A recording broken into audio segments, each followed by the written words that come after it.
Bonjour tout le monde, je me présente, je m'appelle Badr Bedaoui, élève de la troisième année collège de l'école Al-Masal Al-Malifi et aujourd'hui on va faire une leçon intéressante que notre professeur diététicien nous a expliqué et on s'attaque tout de suite sur la leçon des mécaniques qui est le mouvement et le repos.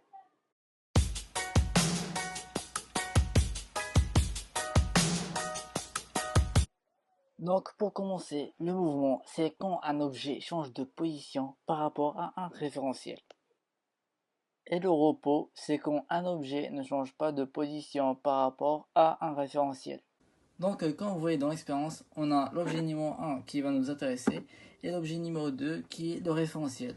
Donc, moi, ce que je vais faire, c'est que je vais mettre en mouvement l'objet numéro 1 par rapport à un référentiel qui est l'objet numéro 2. Comme ça.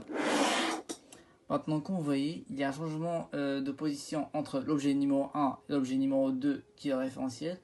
Donc, l'objet numéro 1 est en mouvement par rapport à un référentiel qui est l'objet numéro 2.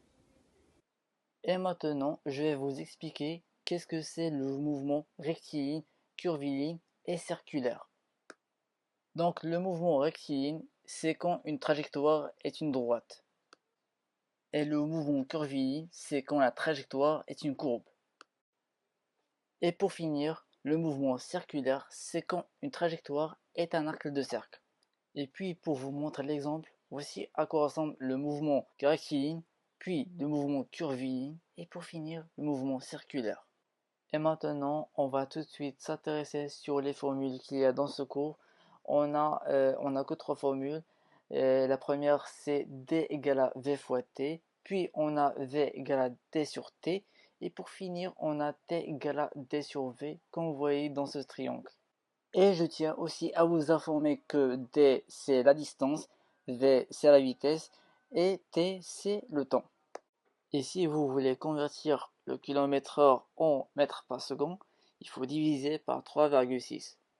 Et pour l'inverse, si vous voulez convertir le mètre par seconde en kilomètre-heure, il faut la multiplier par 3,6. Et maintenant, on va tous voir l'exemple d'une photo avec un mouvement accéléré, une autre avec un mouvement uniforme et la dernière avec un mouvement retardé. Et voici l'exemple d'une photo d'un motard avec un mouvement accéléré.